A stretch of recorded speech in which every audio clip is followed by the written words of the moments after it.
नमस्कार विद्यार्थी मित्रांनो, डॉक्टर सुशील स्पॉटलाईट या आपल्या यूट्यूब चॅनलवर तुमचं सर्वांचं स्वागत आहे. आपण या लेक्चरमध्ये नॅशनल ग्रीन ट्रिब्युनल म्हणजेच राष्ट्रीय हरित लवाद याच्याबद्दल जाणून घेणार आहोत. कारण हे न्यूजमध्ये होतं आज आणि नेहमीच हे न्यूजमध्ये तुम्हाला रेफरन्सेस याचे मिळत राहतात. डॉक्टर सुशील स्पॉटलाईट हा आपला टेलिग्राम चॅनल आहे आणि याच्याबरोबरच आपलं ह्याच नावाचं फेसबुकवर ग्रुपसुद्धा आहे. ओपन प्लॅटफॉर्म आहे, तुम्ही त्याचा वापर प्रश्न विचारणं आणि त्या सगळ्या गोष्टींसाठी करू शकता. सो नॅशनल ग्रीन ट्रिब्युनल हे जे प्रकरण आहे तर सगळ्यात बेसिक गोष्ट येते की ट्रिब्युनल काय असतं. ट्रिब्युनलसाठी तुम्ही कलम 323 ब आणि 323 अभ्यासणं गरजेचं आहे. याच्यामध्ये आणि ब असे दोन कलम आहेत. जे आहे ते ॲडमिनिस्ट्रेटिव्ह ट्रिब्युनलबद्दल आहे आणि ब जे आहे ते इतरांसाठी. आता सगळ्यात महत्त्वाची गोष्ट अशी आहे की ट्रिब्युनल म्हणजे तुम्हाला जजमेंट देण्याचा अधिकार असतो, न्याय देण्याचा अधिकार असतो तिच्यामध्ये, आणि ही कॉन्स्टिट्यूट ज्युडिशियल बॉडी आहे, अर्धन्यायिक संस्था म्हणून याच्याकडे बघितलं जातं.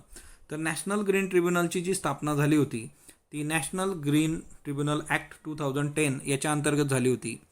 हा एक स्टॅट्युटरी बॉडी आहे. ॲक्च्युली ही एक स्टॅट्युटरी बॉडी आहे कारण ती कायद्याने आलेली आहे. दुसरी महत्त्वाची गोष्ट की ही नॉन कॉन्स्टिट्युशनल बॉडी आहे कारण याचा कसल्याही पद्धतीने आपल्या संविधानामध्ये उल्लेख केलेला नाही. तर ह्या दोन खूप महत्त्वाच्या गोष्टी आहेत. याचं काम काय असतं तर नॅचरल रिसोर्सेस, नैसर्गिक संसाधनं आणि पर्यावरण याचं संवर्धन आणि प्रोटेक्शन करणं आणि त्यासंबंधीचे ज्या काही केसेस त्यांच्याकडे येतील त्याचं डिस्पोजल इफेक्टिव्हली प्रभावीपणे करणं हे याचं काम असतं. आता नॅशनल ग्रीन ट्रिब्युनलमध्ये सगळ्यात महत्त्वाचं म्हणजे की भारत हा जगात तिसरा देश आहे ज्यांनी नॅशनल ग्रीन ट्रिब्युनलची स्थापना केली. सर्वप्रथम ऑस्ट्रेलियाने केली होती, नंतर न्यूझीलंडने केली होती. आणि इथं एक बाब महत्त्वाची अशी आहे ती म्हणजे पहिला विकसनशील देश आहे भारत ज्यांनी नॅशनल ग्रीन ट्रिब्युनलची स्थापना केलेली आहे. बघा, जगातला तिसरा पण विकसनशील पहिला. त्याच्यानंतर 6 महिन्याच्या आत यांना निर्णय देणं हे अपेक्षित असतं. यांनी ग्रीन ट्रिब्युनलनी कुठलीही जर केस असेल तर 6 महिन्याच्या आत त्यासंबंधीचे जे काही आदेश असतील ते द्यायचे. 5 प्लेसेसवर तुम्हाला नॅशनल ग्रीन ट्रिब्युनलचं सिटिंग आज दिसतं. ते म्हणजे एक तर नवी दिल्ली हे त्यांची प्रिन्सिपल प्लेस आहे आणि रिजनल ऑफिसेस भोपाळ, पुणे, कोलकाता आणि चेन्नई. आता ह्या सगळ्या याच्यामध्ये न्यूजमध्ये काय होतं तर न्यूजमध्ये होतं पुणे, कारण पुण्याचं कामकाज 2 वर्षापासून ठप्प आहे. कारण तिथलं जे स्ट्रक्चर आहे, एकंदरच सदस्य आणि ती सगळी बॉडी, तर तिच्यात अपॉइंटमेंट नव्हत्या आणि त्या अपॉइंटमेंट आता केल्या जाणार आहे. पण कोविड-19मुळे तिच्यामध्ये थोडासा वेळ जाऊ शकतो अजून. आता याच्यामध्ये ट्रिब्युनलमध्ये एकतर चेअरपर्सन असतात, ज्युडिशियल मेंबर्स न्यायिक सदस्य आणि विशेषज्ञ म्हणजे एक्सपर्ट मेंबरसुद्धा असतात. यांचे जो कार्यकाळ असतो तो 5 वर्षाचा असतो, 5 इयर्स. आणि ही लोक पुनर्नियुक्तीसाठी पात्र नसतात, नॉट इलिजिबल फॉर रिअपॉइंटमेंट. याचा सगळ्यात मोठा फायदा असा असतो, निर्णय देत असताना तुमच्यावर कुणाचाही दबाव असणं अपेक्षित नसतं, कारण परत तुम्हाला तुमची अपॉइंटमेंट आणि तुमचे हितसंबंध हा प्रश्न इथं येत नाही. चेअरपर्सनची जी नियुक्ती असते तर ती central government, chief justice of India यांच्या सल्ल्याने करतात. सिलेक्शन कमिटी स्थापन करू शकतं सेंट्रल गव्हर्नमेंट. कुणासाठी तर ज्युडिशियल मेंबर आणि एक्सपर्ट मेंबरच्या नियुक्ती करता. एकंदरच कमीत कमी 10 आणि जास्तीत जास्त 20 मेंबरची ही बॉडी असते. आता हिच्यामध्ये सगळ्यात महत्त्वाचं ते म्हणजे यांच्याकडे कुठले अधिकार आहेत. तर हिच्यामध्ये लीगल राईट जे काही असतील एन्व्हायरमेंट संबंधीचे, तर त्या सर्वांचा हिच्यामध्ये विचार केला जातो. आणि ज्या सगळ्या सिव्हिल केसेस असतील जिच्यामध्ये एन्व्हायरमेंट पर्यावरणासंबंधीचे जर काही प्रश्न असतील, त्याला कसल्या पद्धतीची हानी पोचवली जात असेल तर ते इथं विचारात घेतले जातात. दुसरी महत्त्वाची गोष्ट की जसं कोर्टामध्ये ओरिजिनल ॲपिलेट ज्युरिस्डिक्शन असतात तसेच NGTला ॲपिलेट ज्युरिस्डिक्शन असतं. मग आता हे मी तिथं कन्सिडर करतोय की तुम्हाला हायकोर्ट आणि सुप्रीम कोर्ट याचे ज्युरिस्डिक्शन्स माहीत असतील. मला तुम्ही कमेंट बॉक्समध्ये सांगा सुप्रीम कोर्टाचं ओरिजिनल ज्युरिस्डिक्शन काय असतं. ओके, म्हणजे लोक इथं अपील करू शकतात वेगवेगळ्या गोष्टींसंबंधी. सो ॲपिलेट ज्युरिस्डिक्शन GSTला आहे, NGTला आहे. NGTचे काम करतं ते नॅचरल जस्टिसच्या लॉवर काम करतं, तत्वावर काम करतं. नॅचरल जस्टिस नैसर्गिक न्यायाचं तत्व म्हणजे जेवढे लोक त्या केसेसमध्ये इन्व्हॉल्व आहेत, जेवढ्या पार्टीज इन्व्हॉल्व आहेत, त्या प्रत्येकाला आपलं म्हणणं समोर मांडण्याचा चान्स देणं, ती संधी त्याला देणं, that is principle of natural justice. आता कोड ऑफ सिव्हिल प्रोसिजर 1908 याला ते कसल्याही पद्धतीने बांधील नाहीत, परंतु त्यांना जे मार्गदर्शक म्हणून काम करतं ते म्हणजे नॅचरल जस्टिस. त्याच्यानंतर जो कुठला निर्णय नॅशनल ग्रीन ट्रिब्युनल देणार आहे त्याचा बेस हे खालीलपैकी 3 तत्व असतात. कुठले कुठले? एक, प्रिन्सिपल ऑफ सस्टेनेबल डेव्हलपमेंट, शाश्वत न्यायाचं तत्व. प्रिकॉशनरी मेजर्स किंवा प्रिकॉशनरी प्रिन्सिपल्स, प्रिकॉशनरी तत्व. पॉल्युटर पेज, म्हणजे ज्या व्यक्तीने पॉल्युशन केलेलं आहे ती व्यक्ती पे करणार. सो 1, 2 आणि 3 हे तत्व असतात ज्याद्वारे ते निर्णय देतात. आता हे कंपन्सेशन देण्यासंबंधीचे ऑर्डर देऊ शकतात की जर एखाद्या व्यक्तीचं पॉल्युशन किंवा एन्व्हायरमेंटल डॅमेज झाला असेल तर त्या केसमध्ये त्या व्यक्तीला रिलीफ आणि कंपन्सेशन दिलं गेलं पाहिजे. एखादी प्रॉपर्टी डॅमेज होऊ शकते किंवा एन्व्हायरमेंटचं मोठ्या प्रमाणावर एखाद्या एरियाचं तिच्यामुळे नुकसान होऊ शकतं, तर त्या सगळ्या गोष्टी ट्रिब्युनल विचार करून त्या केसेसमध्ये रिलीफ आणि कंपन्सेशनच्या ऑर्डर्स देऊ शकतं. आता याच्यामध्ये एक महत्त्वाची गोष्ट अशी आहे की यांना सिव्हिल कोर्टाचे अधिकार असतात आणि बऱ्याचदा असं होतं की आदेश झुगारून दिला जातो, NGTचा आदेश मानला जात नाही. त्या केसमध्ये जर असं होत असेल की पेनल्टी फॉर नॉन कम्प्लायन्स, तर त्या केसमध्ये 3 वर्षापर्यंतची तुरुंगवास हिच्यामध्ये दिला जाऊ शकतो. 10 कोटी रुपयापर्यंतची पॅनल्टी हिच्यात दिली जाऊ शकते. तुरुंगवास आणि पॅनल्टी अशा दोन्ही गोष्टीसुद्धा NGT देऊ शकतं. तर असे आदेशसुद्धा आहेत, म्हणजे स्ट्रिक्ट जे काय आहे त्या गोष्टीसुद्धा हिच्यात तुम्हाला बघायला मिळतील. सुप्रीम कोर्टामध्ये तुम्ही याच्या अगेन्स्ट NGTच्या अगेन्स्ट केस करू शकता. म्हणजे NGTचा जर तुम्हाला दावा मंजूर नसेल तर त्या केसमध्ये तुमच्याकडे ऑप्शन असतो की तुम्ही सर्वोच्च न्यायालयात जाऊन त्यासंबंधी खटला दाखल करू शकता. विथिन 90 डेज, 90 दिवसाच्या आत तुम्हाला जावं लागतं NGTच्या निर्णयानंतर. आता NGT जे असतं ते जवळपास 7 कायदे आहेत वेगवेगळे, त्या कायद्यांना अनुसरून काम करतं किंवा त्या कायद्यांशी संबंधित काम करण्याचे अधिकार NGTला आहेत. एक water prevention and control of pollution act 1974, त्याच्यानंतर water prevention and control pollution cess act 1977. पाण्यासंबंधीचे 2 आहेत, 1974चा प्रदूषण पाण्याचा कायदा आणि 1977चा वॉटर सेस कायदा.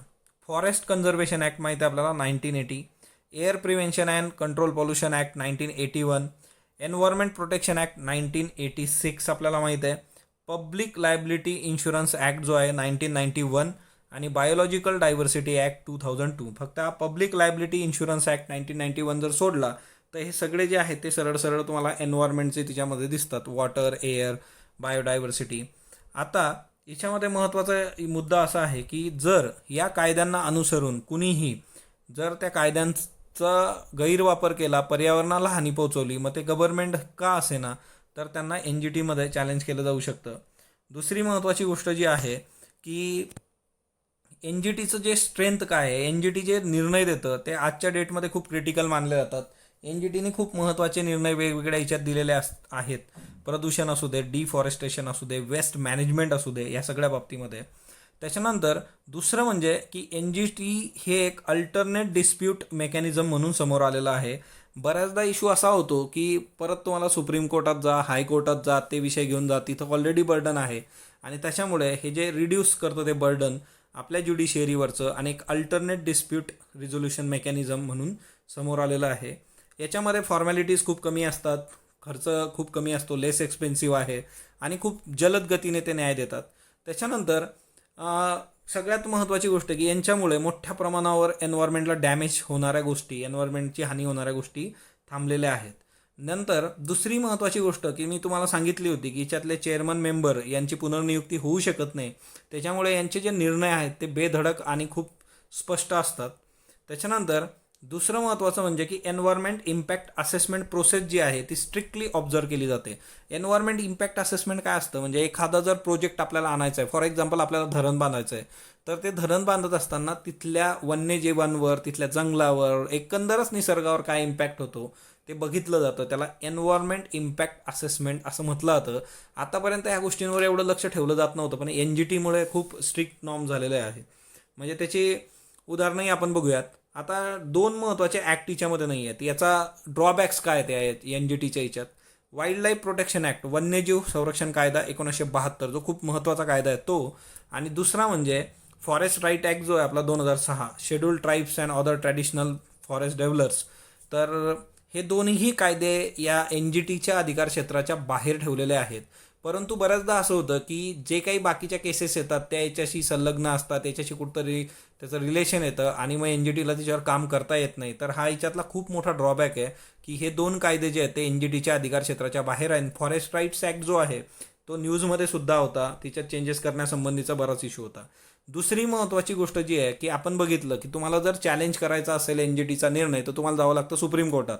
पण बरेचसे लोक कुठं जातात, हायकोर्टमध्ये जातात 226च्या अंतर्गत. मग ते रिट पेटिशन दाखल करतात आणि रिट पेटिशन्स तुम्हाला माहीत असतील, आर्टिकल 32 सुप्रीम कोर्टासाठी आहे आणि आर्टिकल 226 हायकोर्टासाठी आहे. आर्टिकल आणि कलममध्ये काय ना, कलम आर्टिकल इंग्रजी मराठी हे कोणीतरी कमेंट केली होती तर तेही लक्षात ठेवा. आता हायकोर्ट, लोकांचं काय म्हणणं आहे ना, रिट पिटिशनमध्ये हायकोर्ट कॉन्स्टिट्युशनल बॉडी आहे, NGT स्टॅट्युटरी बॉडी आहे. त्याच्यामुळे हायकोर्ट हे महत्त्वाचं आहे. तुम्ही असं कसं करू शकता की तुम्ही सुप्रीम कोर्टात पाठवता, इथं येत नाही. तर अशा विकनेसेस तिच्यामध्ये तुम्हाला बघू शकतात. याचे बरेचसे निर्णय क्रिटिसाइज केले जातात का, कारण NGTमुळे काय होतं, इकॉनॉमिक ग्रोथ आणि डेव्हलपमेंटला कुठंतरी आळा बसतो, थांबलित येते. कारण एन्व्हायरमेंट वर्सेस इकॉनॉमी हा मोठा डिबेट आहे आपल्या देशात, काय सर्व दूरच अख्ख्या जगातच. तुम्हाला एसे किंवा बऱ्याच ठिकाणी हे विचारलंही जातं. त्याच्यानंतर याच्यासाठी कुठलाही फॉर्म्युला नाही आहे की जे कंपन्सेशन ही लोक डिटरमाइन करतात एखाद्या केसमध्ये, तर त्याचा खूप फिक्स फॉर्म्युला नाही, त्याच्यामुळे तिच्यावर परत क्रिटिसिझम होतं. तर हा एक मुद्दा आहे. त्याच्यानंतर आता हे जे यांनी दिलेले निर्णय असतात तर ते फुल्ली कंप्लाइड केले जात नाही स्टेक होल्डर्सकडून, गव्हर्नमेंटकडून. त्याच्यानंतर जे काही इम्प्लिमेंटेशन असतं या गोष्टींचं ते टाईम फ्रेममध्येही वर्क होत नाही बऱ्याचदा, अशाही गोष्टी आहेत. त्याच्यानंतर यांच्याकडे ह्युमन आणि फायनान्शियल रिसोर्सेस फार कमी आहेत, तो खूप मोठा याच्यातला ड्रॉबॅक तोही आहे. आणि बऱ्याचदा 6 महिन्याच्या आत ती प्रोसेस मग त्याच्यामुळे कंप्लीट होत नाही. आणि यांचे रिजनल बेंचेस फार कमी आहेत, म्हणजे एक दिल्लीला आणि ते 4 रिजनल, असे 5च अख्ख्या देशासाठी. मग कसं हे वर्क होणार, है ना, मॅनपॉवर कमी पडते. इम्पॉर्टंट लँडमार्क जजमेंट जर बघितलं NGTचे तुम्ही, तर 2012 पॉस्को स्टील मेकर कंपनी होती, ओडिसामध्ये प्लांट टाकणार होते, परंतु एन्व्हायरमेंट वर इम्पॅक्ट, त्याच्यानंतर तिथल्या लोकल कम्युनिटीजचा विरोध, याच्यामुळे हा प्लांट NGTने तिथलं सगळं सस्पेंड केलं होतं. 2012मध्ये NGTने एक खूप महत्त्वाचे जजमेंट दिलं होतं ह्या केसमध्ये की Almitra H Patel versus union of India, की म्हणजे हिच्यामध्ये काय होतं की open burning of waste on landfills, तर यासंबंधीचं खूप महत्त्वाचं जजमेंट त्यांनी दिलं होतं. आणि सॉलिड वेस्ट मॅनेजमेंट भारतामध्ये एक महत्त्वाचा मुद्दा समोर आला, तर ही एक केस लक्षात ठेवा. उत्तराखंड फ्लड 2013मध्ये सुद्धा तिथलं Alaknanda hydro power cooperative limited जे आहे त्यांना पॉल्युटर पेज, म्हणजे ज्यांनी प्रदूषण केलेलं आहे तो त्यासाठी किंमत पे करणार, या तत्वाच्या विचारे त्यांनी कंपन्सेशन द्यायला भाग पाडलं होतं. त्याच्यानंतर 2015मध्ये दिल्लीमध्ये 10 वर्षाच्या वर वापरली गेलेली वाहनं, डिझेल वाहनं जी आहे, डिझेल व्हेकल, ती वापरली जाणार नाही, हाही खूप महत्त्वाचा निर्णय त्यांनी दिला होता. 2017मध्ये आर्ट ऑफ लिव्हिंगचा इश्यू झाला होता बघा, यमुना फ्लड पेनच्या इथं त्यांनी मोठ्या प्रमाणात वृक्षतोड झाली होती त्या कार्यक्रमासाठी वगैरे, त्यांना 5 कोटीची पॅनल्टी NGTने लावली होती. NGTने 2017मध्ये दिल्लीमध्ये 50 मायक्रॉन थिकनेसच्या ज्या थैल्या आहेत, प्लॅस्टिक आहे, तर त्याच्यावर सुद्धा बंदी आणली होती, प्लॅस्टिकवर 50 मायक्रॉनच्या. का, तर सगळ्यात महत्त्वाचं होतं याच्यामध्ये पॉल्युशनच्या पण पलीकडे जाऊन की बऱ्याचदा ॲनिमल्स जे असतात ते हे प्लॅस्टिक खातात आणि त्याच्यामुळे मग त्यांची डेथ होते, आणि जे काही सिव्हिअर्स असतात ते क्लॉगिंग होणं आणि एकंदरच पॉल्युशन, तर ह्या सगळ्या गोष्टींमुळे त्यांनी हा एक निर्णय दिला होता. तर अशाच पद्धतीने महत्त्वाचे विषय घेऊन येत राहू. स्पॉटलाईट बरोबर जोडलेलं राहा. स्पॉटलाईटला लाईक करा, शेअर करा, सबस्क्राईब करा. धन्यवाद विद्यार्थी मित्रांनो.